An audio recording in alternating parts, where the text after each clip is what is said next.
Kejaksaan Agung Republik Indonesia kembali menunjukkan komitmennya dalam pemberantasan korupsi berskala besar. Dalam pengusutan kasus dugaan korupsi terkait pengelolaan fasilitas crude palm oil CPO, Kejagung berhasil menyita aset senilai 1,3 triliun rupiah yang diduga berasal dari hasil tindak pidana korupsi. Penyitaan ini merupakan hasil dari pengembangan, penyidikan kasus yang melibatkan sejumlah pejabat korporasi dan oknum dari instansi terkait yang memanfaatkan fasilitas CPO secara tidak sah dan merugikan negara dalam jumlah besar. Menurut penyelidikan Kejagung, modus utama korupsi ini adalah pemberian fasilitas ekspor CPO secara tidak sah kepada parusihan-parusihan tertentu. Fasilitas tersebut seharusnya hanya diberikan kepada perusahaan yang memenuhi syarat sesuai dengan aturan pemerintah, seperti memiliki kewajiban menjual CPO ke dalam negeri Domestic Market Obligation DMO. Namun, dalam praktiknya, fasilitas tersebut justru dijual belikan oleh oknum tertentu.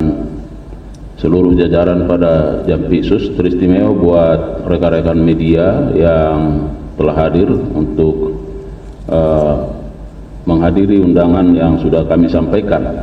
Rekan-rekan media, sebagaimana di hadapan kita bersama, ada sejumlah uang ya yang nanti akan dijelaskan oleh Pak Direktur Penuntutan. Tentu hal ini terkait dengan penanganan perkara tindak pidana korupsi pemberian fasilitas ekspor CPO dan turunannya ya pada industri kelapa sawit tahun 2022.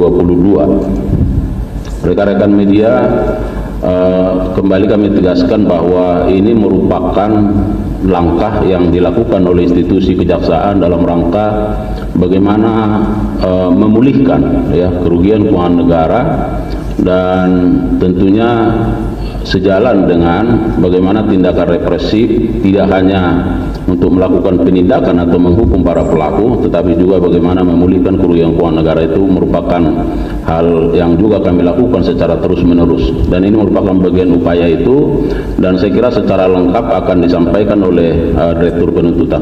Kepada Pak Dirtut kami persilakan.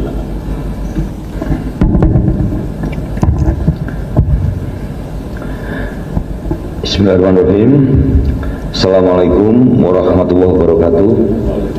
Selamat siang dan salam sejahtera untuk kita semua. Salam, Om Swastiastu, Nama Budaya, Salam Kebajikan. Yang saya hormati, hadir pada kita di sini Pak Sesjam Pitsus. Yang saya hormati Pak Kapolres Kebun, Pak Direktur Penyidikan, Pak Kajari Jakarta Pusat, dan rekan-rekan media yang saya hormati dan saya banggakan.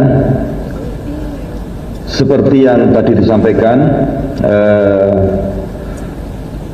pada rilis beberapa waktu yang lalu terkait penyitaan uang dalam perkara tindak pidana korupsi pemberian fasilitas CPO dan turunannya pada industri kelapa sawit tahun 2022, saat itu masih kita sampaikan terdapat dua grup korporasi yang saat itu masih kita sampaikan bahwa proses mereka dua grup ini masih dalam proses penyetoran uang titipan untuk mengganti kerugian negara, dan saat ini akan kami sampaikan perkembangannya. Yang pertama, penanganan perkara tindak pidana korupsi pemberian fasilitas ekspor CPO beserta turunannya pada industri kelapa sawit tahun 2022 atas nama 12 terdakwa korporasi yang tergabung dalam dua grup, yaitu grup Musimas terdiri dari 7 perusahaan, yaitu PT Musimas, PT Interkasama, PT Mike Oleo, Nabati Industri, PT Agro Makmur Jaya, PT Musimas Fuji, PT Mega Suryamas, dan PT Wira Inomas. Untuk grup Permata Hijau itu ada 5 perusahaan, yaitu PT Nagamas Palm Oil Lestari, PT Pelita Agung Agri Industri, PT Nubika Jaya, PT Permata Hijau Palm Oli, dan PT Permata Hijau Sawit. Para terdakwa korporasi tersebut masing-masing didakwa melanggar pasal 2 ayat 1 dan pasal 3 Yunto pasal 18 Undang-Undang Nomor 31 Tahun 1999 tentang pemberantasan tindak pidana korupsi sebagaimana telah diubah dengan Undang-Undang Nomor 20 Tahun 2001 tentang perubahan atas Undang-Undang Nomor 31 Tahun 1999 tentang pemberantasan tindak pidana korupsi Yunto pasal 5 ayat 1 ke 1 KUHP. Seperti yang kita ketahui bersama, ke-12 terdakwa tersebut di Pengadilan Tipikor pada Pengadilan Negeri Jakarta Pusat telah diputus oleh hakim dengan putusan lepas dari segala tuntutan hukum,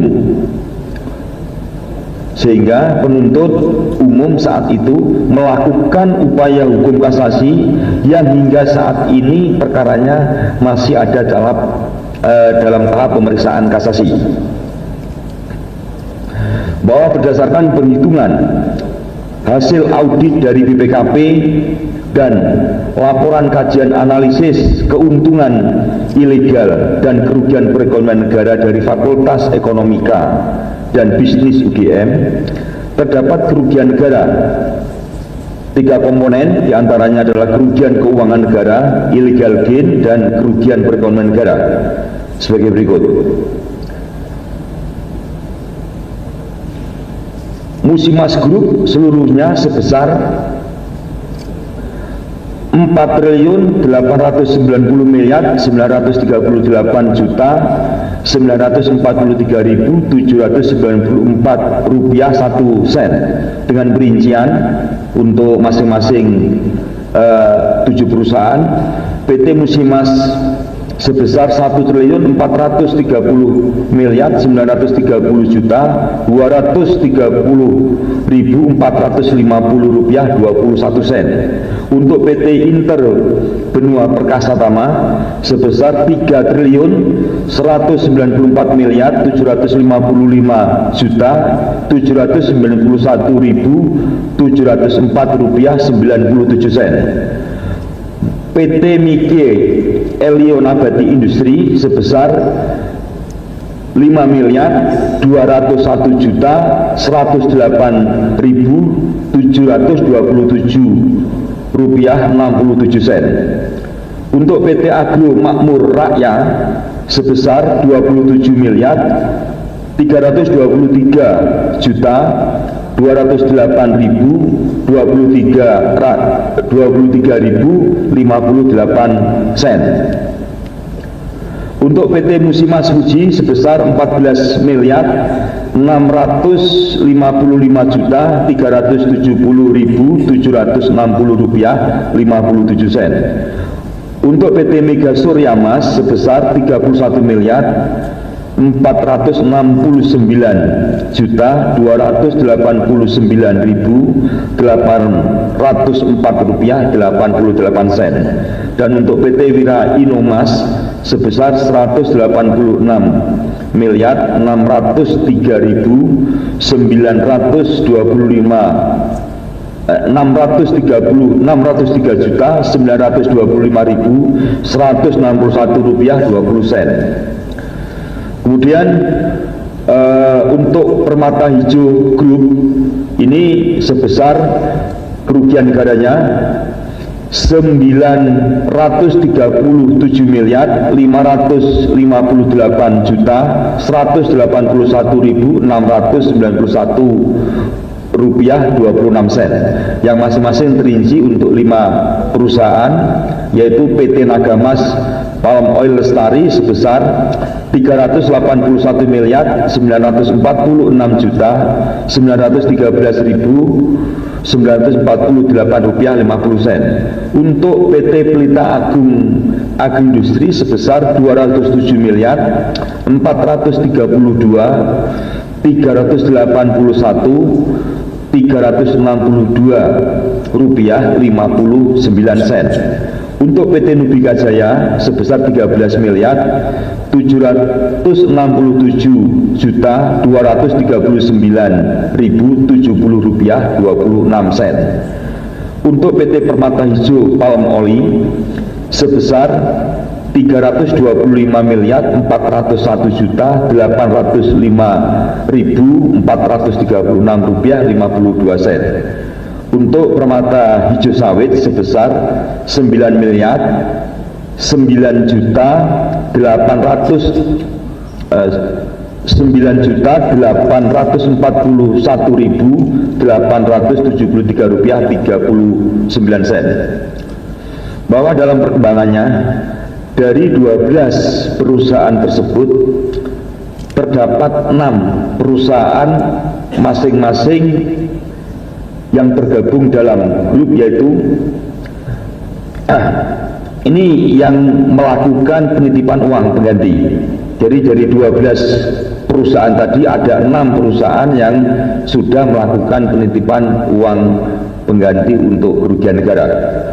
Yaitu yang pertama adalah yang tergabung dalam Musimas Group. Ini satu perusahaan yang menitipkan uang, yaitu PT Musimas sebesar 1.088.774.666 rupiah. Kemudian yang 5 ada di grup Permata Hijau, yaitu masing-masing telah menitipkan uang secara keseluruhan adalah 180.430.865.26 sen. Uang yang dititipkan dari 6 terdakwa korporasi tersebut seluruhnya berjumlah 1.334.735.527 rupiah 5 sen. Seluruhnya berada dalam rekening penampungan lainnya, yaitu RPL Jaksa Agung Muda Tindak Pidana Khusus pada Bank BRI. Kemudian setelah mendapatkan penetapan izin penyitaan dari Pengadilan Negeri Jakarta Pusat, Jaksa Penuntut Umum melakukan penyitaan terhadap seluruh uang yang dititipkan sebesar tersebut, yaitu 1.332.527 rupiah 5 sen untuk kepentingan pemeriksaan pada tingkat kasasi dengan mendasarkan ketentuan pasal 39 ayat 1 huruf A junto pasal 38 ayat 1 KUHP dengan perincian sebagai berikut. Uang titipan Musimas yang kita sita sebesar tadi kita sampaikan 1.184.774.662 rupiah 2 sen melalui penetapan izin penyitaan dari Ketua Pengadilan Negeri Jakarta Pusat nomor 40/Pitsus/TPK miring 2025 PN Jakarta Pusat tanggal 25 Juni 2025. Kemudian uang titipan dari grup Permata Hijau total semuanya sebesar 1.430.960.865 rupiah 25 sen telah kita sita melalui penetapan izin penyitaan dari Ketua Pengadilan Negeri Jakarta Pusat nomor 39/Pitsus/TPK/2025 PN Jakarta Pusat tanggal 25 Juni 2025. Selanjutnya, setelah dilakukan penyitaan, kami mengajukan tambahan memori kasasi yaitu memasukkan uang yang telah disita tersebut menjadi bagian yang tidak terpisahkan dari memori kasasi, sehingga keberadaannya dapat dipertimbangkan oleh Hakim Agung yang memeriksa kasasi, khususnya terkait sejumlah uang tersebut dikompensasikan untuk membayar seluruh kerugian negara yang ditimbulkan akibat perbuatan korupsi yang dilakukan oleh para terdakwa korporasi. Para rekan media, tadi Pak Kapus Penkum juga sudah sampaikan bahwasanya esensi dalam penanganan perkara tindak pidana korupsi ini ada 3, yaitu yang pertama adalah optimalisasi terhadap pemberantasan tindak pidana korupsi itu sendiri. Yang kedua adalah upaya yang dilakukan oleh Jampitsus ini, yaitu upaya untuk sebesar-besarnya dapat memulihkan kerugian negara, sehingga kegiatan penyitaan ini meskipun tidak dilakukan pada tahap penyidikan, tapi kita temukan pada tahap persidangan, ini tetap kita lakukan penyitaan supaya kerugian negara bisa pulih. Dan yang satu lagi, ada kegiatan perbaikan tata kelola yang sudah juga dilakukan baik secara preventif maupun represif, ya, tentunya oleh bidang-bidang yang ada di Kejaksaan Agung. Terima kasih, barangkali itu yang bisa kita sampaikan pada kesempatan ini. Assalamualaikum warahmatullahi wabarakatuh. Waalaikumsalam warahmatullahi wabarakatuh. Baik, terima kasih Pak Direktur Penuntutan, rekan-rekan media, bahwa perlu kami tegaskan, ya, kegiatan kita ekspos terhadap uang yang sudah dititip dan dilakukan penyitaan ini tentu sebagai wujud, ya, informasi publik dari kami, dari jajaran kejaksaan, dan yang dilaksanakan secara akuntabel dan transparan. Jadi ini bentuk transparansi dan akuntabilitas yang kami sampaikan kepada publik, ya, supaya tidak ada pertanyaan kemana uang ini, ya, atau misalnya mana yang menjadi bukti dari uang yang dilakukan penyitaan. Jadi tidak juga dalam kaitan untuk mencari panggung dan sebagainya, ya, tapi murni bahwa kami melakukan ekspos ini bahwa ada tanggung jawab keterbukaan informasi publik di situ, ada hak publik yang harus kami penuhi, dan tentu kami lakukan secara akuntabel dan transparan. Saya kira itu tambahannya. Barangkali sudah lengkap, tapi jika masih ada beberapa pertanyaan, silakan. Cukup? Silakan, Mbak.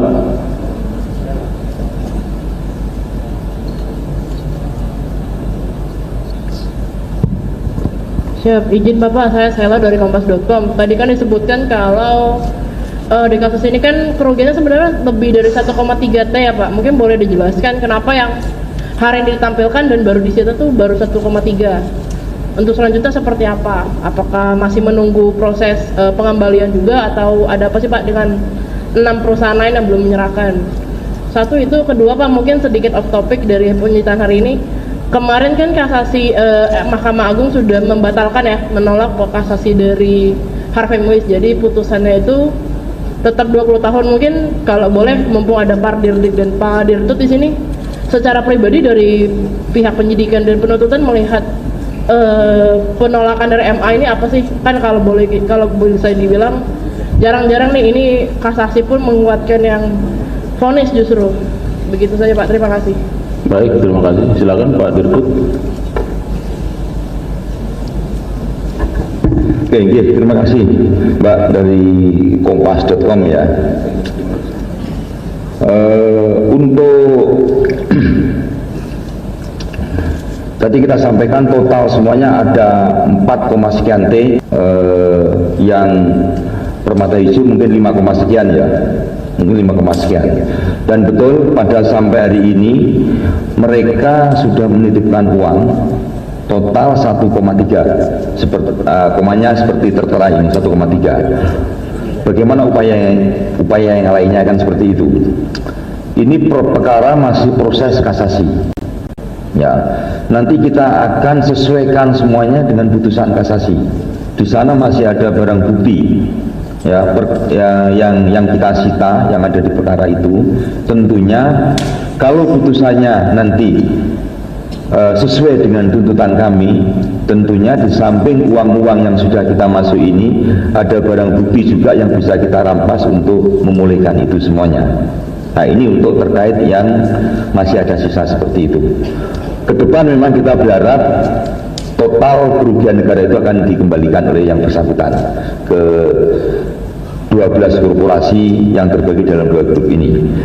Kemudian yang kedua terkait dengan putusan perkara timah yang sudah diputus oleh Mahkamah Agung. Sebenarnya resmi kami belum terima putusan, tapi beredar di media seperti itu. Ini putusan akhir, putusan kasasi. Putusan itu secara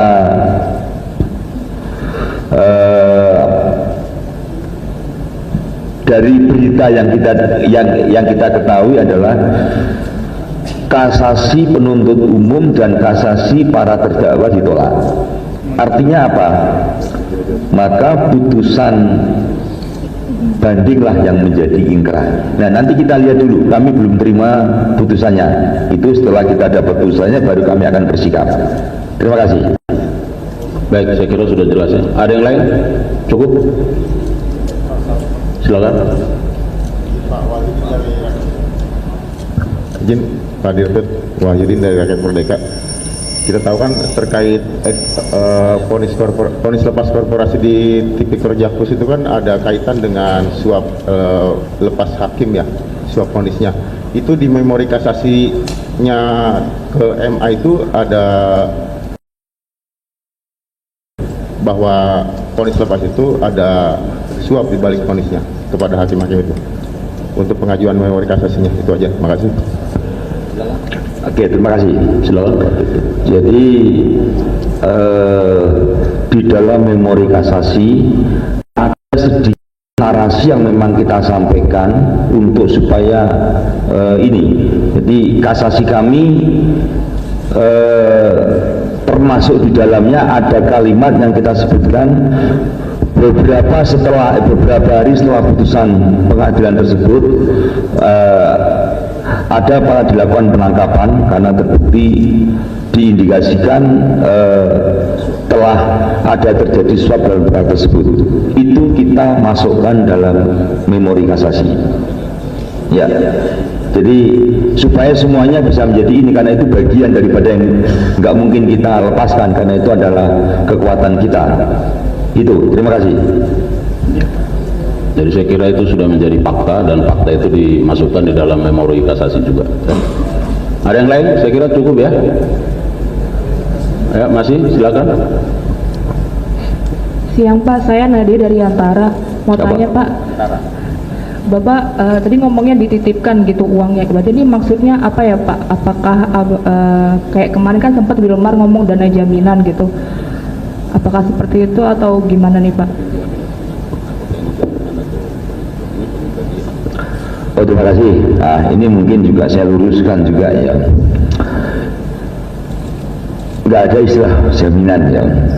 Ini adalah uang titipan yang dikirim mereka ke RPL Kejaksaan. Di surat mereka adalah uang titipan untuk membayar ganti rugi terhadap kerugian negara yang ditimbulkan. Nah, terhadap uang tersebut kemudian kami lakukan penyitaan. Kenapa kita sita? Kan begitu pertanyaan berikutnya. Kalau nggak kita sita, nanti uang ini mau diapakan? Di putusan nggak akan bunyi. Setelah kita sita, makanya kita berikan tambahan memori kasasi yang menjelaskan tentang uang yang kita sita ini. Supaya apa? Supaya uang yang kita sita ini menjadi bagian yang tidak terpisahkan dari perkara tersebut, dari memori kasasi yang sebelumnya. Sehingga nanti di putusan kasasinya uang ini akan bunyi. Dikemanakan itu sesuai dengan nanti putusan kasasinya seperti itu. Itu kira-kira. Kira clear ya. Cukup ya, teman-teman sekalian. Baik, demikian press release yang kami sampaikan pada siang hari ini. Terima kasih untuk Pak Direktur Penyidikan, Direktur Penuntutan, dan Kejari Jakarta Pusat beserta jajaran. Dan teristimewa terima kasih yang tiada terhingga buat rekan-rekan media yang terus memberikan support dukungan kepada institusi kejaksaan yang terus bergerak ke arah yang lebih baik. Kepala Pusat Penerangan Hukum Kejagung, Ketut Sumedana, menjelaskan bahwa para tersangka memanipulasi data, kuota, dan dokumen ekspor sehingga mampu menikmati keuntungan ilegal melalui ekspor CPO dengan harga internasional tanpa memenuhi kewajiban pasokan dalam negeri. Aset senilai Rp 1,3 triliun yang berhasil disita, meliput dana tunai di berbagai rekening bank atas nama perusahaan dan individu yang terlibat, aset properti berupa tanah dan bangunan mewah di Jakarta, Medan, dan Surabaya, kendaraan mewah dan alat berat yang dibeli dari hasil korupsi, saham dan instrumen keuangan lain yang ditelusuri dari hasil penelusuran TPPU Tindak Pidana Pencucian Uang. Penyitaan ini dilakukan sebagai bagian dari upaya pemulihan kerugian negara dan untuk memastikan tidak ada aliran dana hasil korupsi yang digunakan untuk melarikan diri atau mempersulit proses hukum. Sejauh ini, Kejagung telah menetapkan sedikitnya 7 orang tersangka, termasuk Direktur Utama salah satu perusahaan eksportir CPO terbesar di Indonesia, 2 pejabat kementerian terkait, serta beberapa perantara swasta. Kejagung juga tengah mendalami kemungkinan keterlibatan pihak-pihak lain, termasuk jaringan internasional yang diduga menjadi tujuan akhir dari ekspor ilegal CPO tersebut. Kasus ini memberi dampak langsung terhadap persepsi dunia internasional terhadap tata kelola industri sawit Indonesia. Pemerintah menyatakan akan memperketat regulasi ekspor, CPO, dan pengawasan terhadap penerbitan fasilitas khusus agar kasus serupa tidak terulang. Sementara itu, sejumlah asosiasi petani sawit menyambut baik langkah Kejagung dan berharap penegakan hukum ini bisa mengakhiri dominasi kartel CPO yang selama ini merugikan petani kecil akibat harga tandan buah segar TBS yang ditekan secara sepihak. Langkah Kejagung ini dinilai sebagai preseden penting dalam reformasi tata kelola sumber daya alam, khususnya sektor perkebunan sawit, yang menjadi salah satu tulang punggung ekspor Indonesia. Banyak pihak mendesak agar penyidikan tidak berhenti pada pelaku teknis, tetapi menyentuh aktor intelektual dan pemodal besar di balik skema korupsi ini. Ini bukan hanya soal uang, tetapi soal keadilan bagi rakyat dan integritas negara, ujar Ketua Umum Gakorpan Abednego Panjaitan. Pemerintah dan aparat penegak hukum diharapkan terus memperkuat koordinasi dan transparansi dalam pengelolaan sektor strategis seperti kelapa sawit demi kepentingan nasional dan keberlanjutan ekonomi.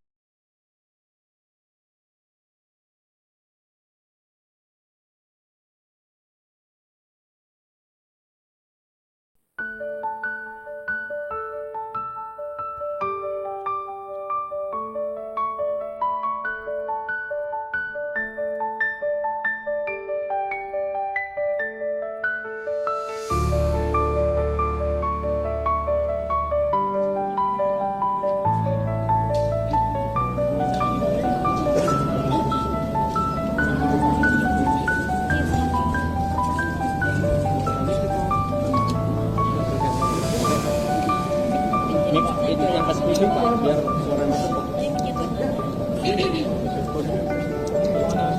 Tunggu.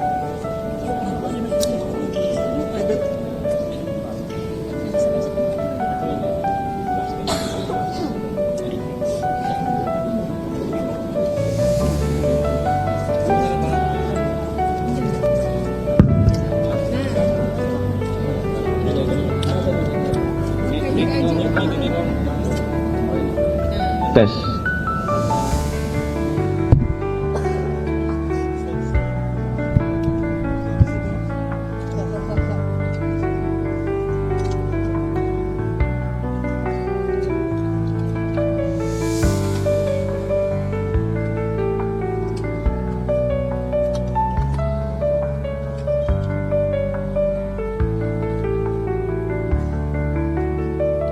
Apa yang mau ditanya?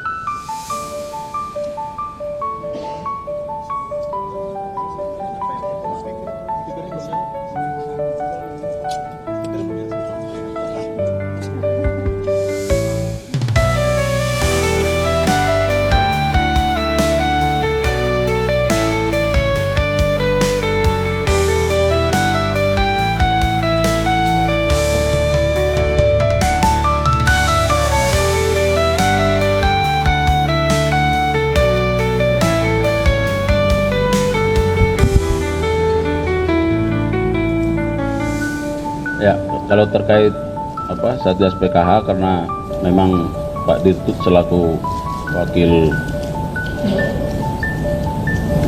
kesekretariatan, wakil ketua, barangkali bisa menjelaskan. Terima kasih ya. Untuk kegiatan PKH ya, Satgas Penertiban Kawasan Hutan ini sampai hari ini yang sudah dilakukan penguasaan kembali ada di kisaran 2 juta hektar ya, ada di kisaran 2 juta hektar. Itu sudah kita lakukan penguasaan kembali. Dari jumlah tersebut sebagian kisaran di 500.000 ini sudah dikelola oleh PT Agrinas, tentunya melalui proses tahapan masing-masing kementerian yang terkait, seperti itu. Nah, sisanya ini masih dalam proses untuk mengarah ke sana. Di samping juga ada bagian-bagian yang dihutankan kembali seperti di Tesonelo, seperti itu, TNTN.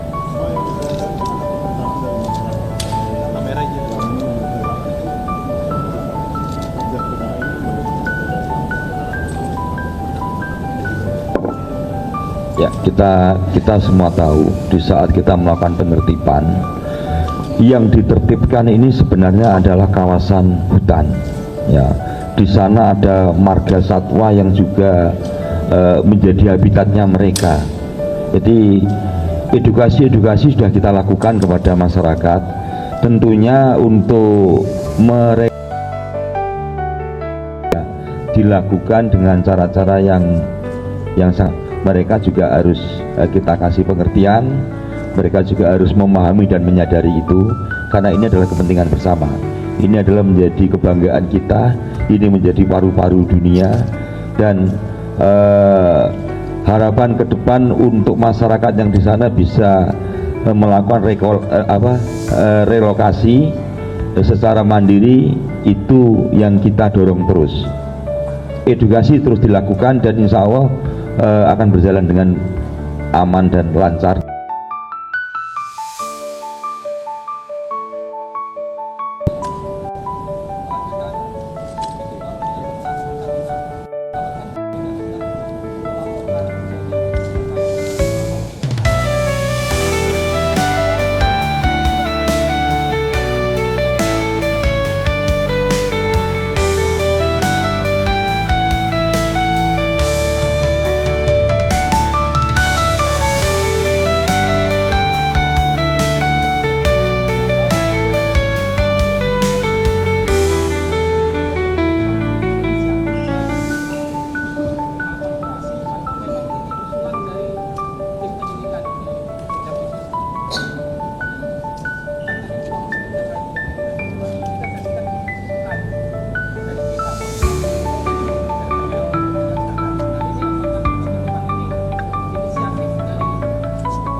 Sebenarnya atas inisiatif yang bersangkutan ini kita bersyukur betul ya, ini kan kita bersyukur betul dari proses yang terjadi seperti itu. Terus kemudian teman-teman saya tahu semuanya ada proses apa terjadi di tengah-tengah perkara ini, kemudian mereka menyadari betul, kemudian melakukan penitipan seperti ini.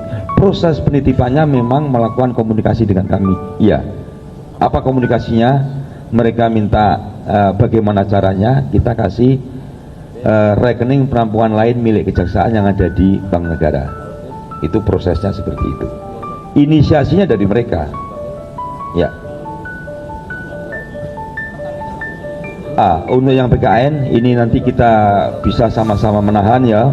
Setelah kita bacakan akan tergambar semuanya. Ya. Pastilah kita akan utamakan itu. Jadi hitungan awal penyidikan dan sebagainya nanti dasarnya adalah audit dari audit yang memang diperbolehkan oleh negara, oleh aturan main. Kira-kira seperti itu. Untuk berapa besar kecilnya nanti sama-sama kita setelah kita dakwaan kita bacakan. Tunggu dulu itu. Ya.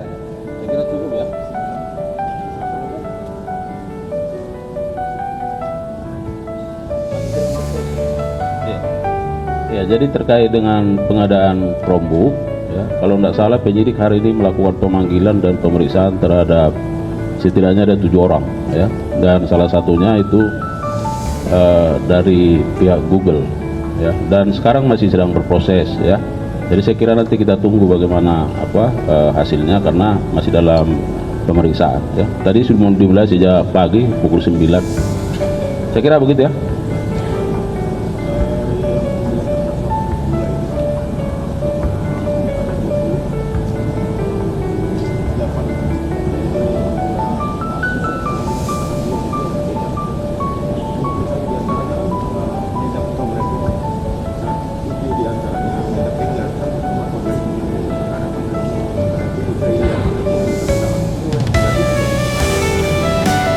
Oke, terima kasih ya. Ini proses penanganan perkara gula ini masih berjalan. Kita ikuti tahapannya. Tahap yang di awal memang kita ambil dari tahun yang di awal. Nanti pada akhirnya kita akan ke tahap-tahap yang selanjutnya. Kira-kira seperti itu. Ya.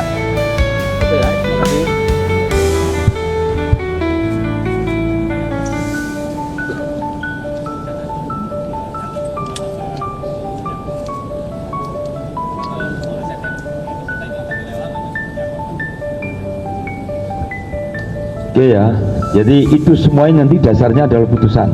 Kita baca putusannya kayak apa? Ya, amar putusan kayak apa terkait dengan barang bukti itu.